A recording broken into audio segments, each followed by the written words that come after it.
Okay, we got some requests to show some of our gardens. So Stephanie has a bowl. What's the bowl for, The Stephanie? bowl is, I'm going to see if there's some cherry tomatoes that are ripe that we can have in a salad today. Okay, let's go. Okay, let's go. First, my trusty garden hat. Yeah, it gets sunny today. Today's a hot day. So that's, and this is our very pretty outdoor dining space. But this is our glorious garden. I was just saying to some friends today that each year a garden is different. They're rather like children that way. And this year I have many, many flowers, which is good because there's been a shortage of pollinators in the valley, and I think my flowers have helped bring pollination. We have here, I'm not harvesting these right now, but I will soon, very soon. These are lemon cucumbers. I make the most amazing pickles out of them. This one actually looks ready, but this slightly greener one, not so much. So they're almost ready. This is a big part of the reason why I need to stay home, is to harvest this stuff and then process it. I pickle and I can a lot. I pickle the cucumbers. Over here we have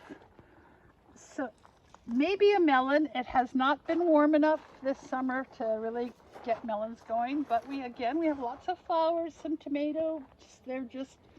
It was a very wet spring and not a particularly hot summer, so the tomato harvest is late. And you can see there the trusty irrigation system, the white pipes. That's courtesy of my engineer in residence. Okay, so here we go through here. I have some corn, which we've been starting to munch upon. Again, not a great showing, but nice. We've had corn. We've had corn. I don't see any corn on there now, but we have. Yeah, there's corn right there. It's just not ready yet.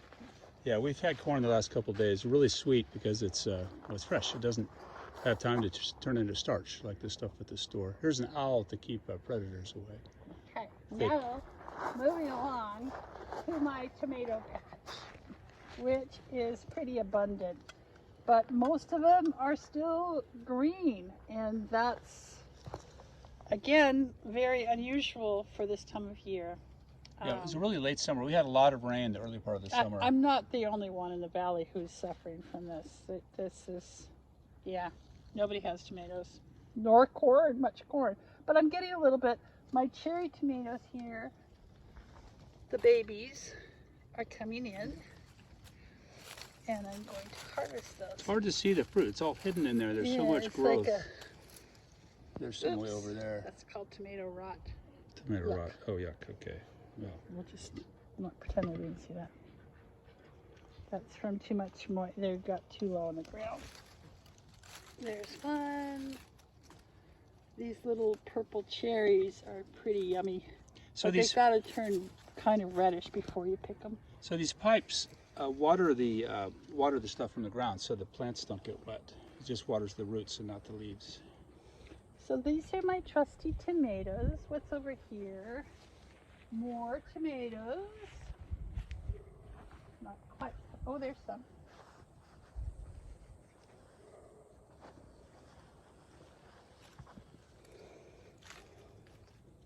We actually have a lot of meals from this garden.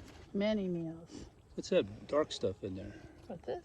Yeah, there's tomatoes. Those are tomatoes. That's they're what they cherry are, huh? tomatoes, yeah. See? Oh.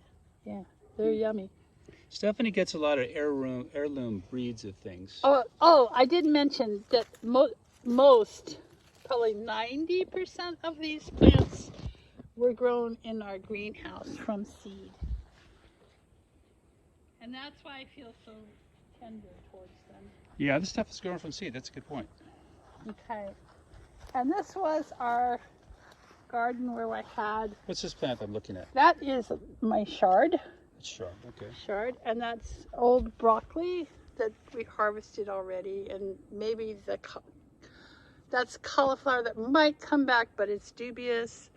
I had beautiful peas and favas on here, but We harvested those. we ate quite a bit of those.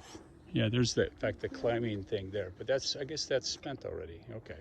That's spent, but we used the leavings as mulch over there. Yeah, and so that's kind of a vegetable garden. That's the chart. Oh, there's some leeks in there and some carrots. And old fennel I let to go to seed. Hopefully it will sprout again. Self-seed. Fennel does that. There's the irrigation controls. You can tell I'm obsessed with that part. Yes, that's okay. all right. That's all right. And then we also have fruit trees that are scattered about the rest of the property. Can you name some of the fruits we have? We have plums and apples and cherries. We could go up there and see. These are asparagus beds. That's already past its prime. Yeah, this is a fig tree that is quite prolific. I make a lot of fig jam when it's time. These aren't quite ripe yet. These are not ripe, but on the smaller tree has more ripe ones. These are just lots of flowers. Oh, here's some grapes coming in here. Grapes coming in, and we have grapes up against the fence, way in the distance. It's all grapes. And look, let's see. There's some fruit there. Let's go see what that is. I think those are the peaches. These might be peaches. Oh my. Oh yeah. Well, there's a lot on the ground too. Big. We haven't been tending. So these. we are going to have cobbler tonight. Yeah, that's how it kind of works. This is Stephanie. Every day she just walks out in the garden and she gets all this. I figure out dinner. She gets all this stuff, and then she goes on the internet and figures out what recipes can be made to work with these It's pretty easy odd to combination make of things. Stuff out of really fresh stuff, though. It's not a magic trick. Yeah. So yeah, it's definitely a cobbler night. Fun. And then we have berries too, so we can put these with the berries. Yeah, the berries. Let's see if I can find some berries. These are grapes here. Oh, there's some berries. Those are really good. These are blackberries, and they're just delicious. These are thornless blackberries, so they're a lot easier to pick. Grapes. There's some grapes coming in there. And what we've done, started doing this last year, we couldn't eat all the grapes, so we dried them out and we made raisins. And then we pack them, we vacuum pack them and freeze them, and they're delicious. Yeah, we've had to figure out different ways to preserve all this bounty. And dehydrating is really good with the fruit. Yeah, and Stephanie's really good at making pickles, really good pickles out of cucumbers. And we make a lot of jellies and jams, and of course tomatoes, stewed potatoes. Yeah, all those tomatoes get. And we have some friends that make tomato juice.